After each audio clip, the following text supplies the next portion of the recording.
جب گھر سے باہر نکلے تو کسی عام بندے سے نہیں، کسی عام وزیر سے نہیں، کسی عام M N A M P A سے نہیں، بلکہ اس وقت کے جو بادشاہ تھے نمرود، اس کے دربار میں جا کر نمرود کو للکارا۔ اور آپ جب جا رہے تھے تو آپ کے پاس کوئی لشکر نہیں تھا، کوئی فوج نہیں تھی، تنہا حضرت ابراہیم علیہ السلام نمرود کے دربار میں گئے۔ کہ آپ کو معلوم نہیں تھا کہ میں اکیلا جاؤں گا؟ اور نمرود وہ ایک ملک کا بادشاہ نہیں، پوری دنیا کا بادشاہ ہے۔ اگر میں اکیلا جاؤں گا تو وہ میرے ساتھ کیا کریں گے؟ مگر اللہ پر توکل مضبوط تھی۔ حضرت امیر المؤمنین عمر فاروق سے کسی نے کہا، اے امیر المؤمنین، آپ امیر المؤمنین ہیں، آپ کی جان کو خطرہ ہے، کوئی محافظ رکھیں۔ آپ نے فرمایا کہ موت سے بڑھ کر کوئی بڑا محافظ ہے ہی نہیں جو وقت سے پہلے کبھی آتا ہی نہیں ہے۔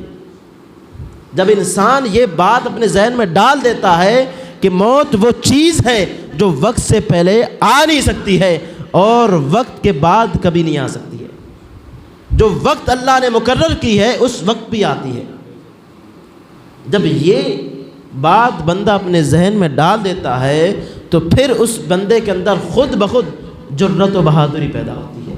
حضرت ابراہیم علیہ السلام جب نمرود کے دربار میں گئے، نمرود کو للکار کر کہا کہ تم جو خدائی کا دعویٰ کر رہے ہو تم سب سے بڑے جھوٹے ہو، تم کذاب ہو، تم رب نہیں ہو سکتے ہو۔ اور پھر یہ بھی بتا دیا کہ رب کون ہے، اس کی صفات کیا ہے، اس کی کمالات کیا ہے۔ فرمایا میرا رب تو وہ ہے جو مارتا ہے اور جلاتا ہے، تم بتاؤ تم کیسے رب ہو؟ اس نے کہا یہ کام تو ہم بھی کر سکتے ہیں۔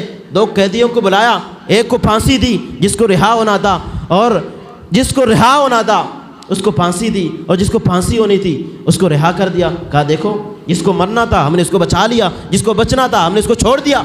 حضرت ابراہیم علیہ السلام نے کہا تم کتنے بڑے بے وقوف ہو۔ پھر آپ نے دوسری دلیل کیا دی؟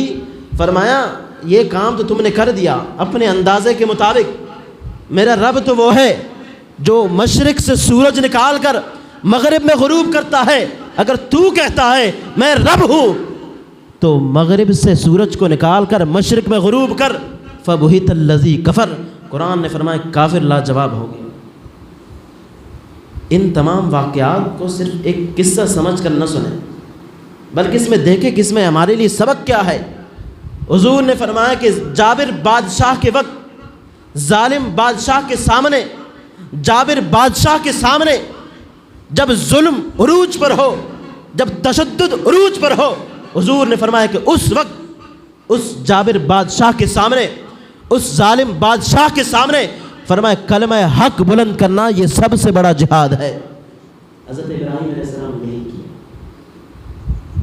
ایک ملک کے بادشاہ نہیں بلکہ پوری دنیا کے بادشاہ تھے، اس کے سامنے آپ نے کس طرح دلیری سے اس نمرود کو للکار کرا، کہا کہ میرا رب تو وہ ہے جو مارتا ہے اور جلاتا ہے، میرا رب تو وہ ہے جو مغرب سے، مشرق سے سورج کو نکال کر مغرب میں غروب کرتا ہے۔ اگر تو کہتا ہے میں رب ہوں تو سورج کو مغرب سے نکال کر مشرق میں غروب کر۔ قرآن نے فرمایا فَبُهِتَ الَّذِي کَفَرَ، کافر لاجواب ہو گیا۔